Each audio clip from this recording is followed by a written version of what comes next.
হৃদয়টাকে কেমন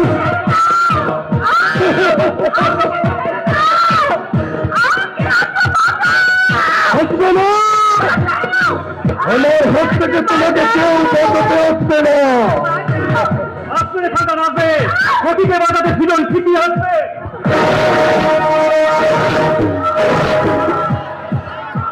বাবা তুমি এখান থেকে তুই চলে যাও সুজন। ঠিক দাদা ঠিক, আজ আমার ভাবতে ঘেন্না করছে তোমার মতো একটা মানুষ যদি জানোয়ার আমার বাবা।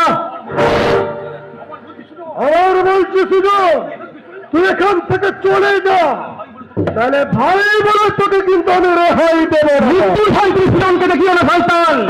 সুজনের মৃত্যু তো সেদিনই হয়ে গেছিল যেদিন তুমি সতীকে তার জীবন থেকে আলাদা করে দিয়েছো। তাহলে দুজন চৌধুরী হাতি কি মা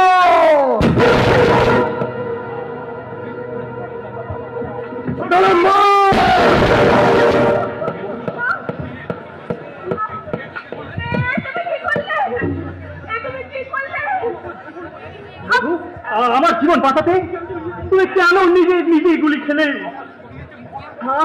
শরীরে মরণ ব্যাধি, আমি আমি মৃত্যুর হাত থেকে আসতাম না, তাই আমার জীবন আমার আমার ছবিকে তুমি আমার ছবিকে তুমি দেখো না না।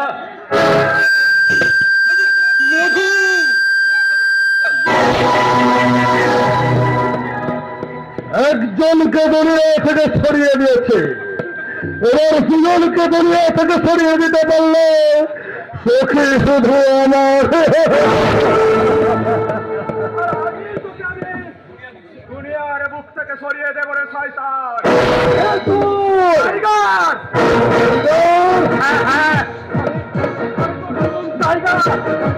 কুসুমপুরের নির্যাতিত নিপীড়িত সৌরভ আজ তোদের মিথ্যে অপমানে অত্যাচারে হয়েছে রক্ত পিপাসু টাইগার। আসবে না বিজন চৌধুরী, তেজাকে আমি কিছুক্ষণ আগে কবরের তলায় পাড়িয়ে রেখেছি, এবার তোমার পাড়া। আমাকে আমাকে ক্ষমা করো টাইগার, আমি আমি তোমাকে জোরহাত করছি। ক্ষমা? তবে এই যে ক্ষমা,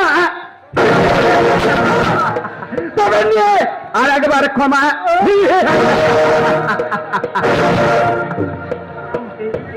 তুই কি করলি সৌরভ? তুই কি করলি? নিজের হাতে আইন তুলে নিলি। পালাবার চেষ্টা করলে গুলি করে মারবো। কি হবে না? না না সৌরভকে আপনারা ভুল বুঝবেন না। কনস্টেবল হ্যান্ডকাপ করো। Yes sir.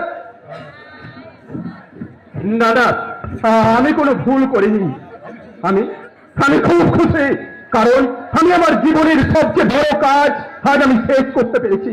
চলুন অফিসার চলুন, আমাকে কোথায় নিয়ে যাবে চলুন। তুই আমাদের ছেড়ে কোথায় চলে যাচ্ছিস?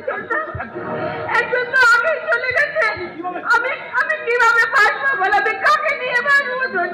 কাঁদিস নে রে বোন, কাঁদিস নে, চোখের জল মুছে এই মৃত স্বামীর কাছে অনুমতি চেয়ে নে, আর সেই সঙ্গে ওই ওই সুজনের দেয়া সিঁদুর স্মৃতিতে রাঙে তোরা আবার নতুন করে জীবন শুরু করবে। তুই কি বলছিস সৌরভ? আমি যা বলছি তা ঠিক বলছি। আমার দাদার জন্য তোমাদের সংসারটা তছনছ হয়ে গেল সৌরভ, আমাকে তুমি ক্ষমা করে দাও। ক্ষমা ক্ষমা তো তোকে অনেক আগেই করেছি রে সুজন। তুই তুই বরং আমার এই হতভাগিনী বোনটাকে এতটুকু শান্তি দিতে তোরা আবার নতুন জীবন শুরু কর। এই গোটা পৃথিবীটাকে দেখিয়ে দে এই ঘুম দ্বারা সমাজকে নতুন প্রাণের স্পন্দন দিতে পারে, নতুন প্রজন্মের নতুন মানুষ। ঠিক বলেছো তুমি। কি বলছো তাও তুমি?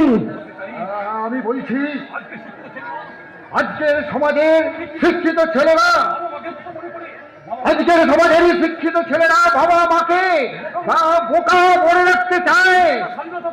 মেয়েরা স্বাধীনতা ভুলে স্বেচ্ছাচারিতায় গা ভাসিয়ে শ্বশুর বাড়িতে গিয়ে ক্ষমতার মোহে তারা জীবন দেব তার শ্বশুর শাশুড়িকে দাস দাসী বানিয়ে রাখতে চায়। তাই আমি বলছি, নতুন জীবনের উঠা লগ্নে নতুন বোধনের গান গাইতে হবে। বাবু গো, মা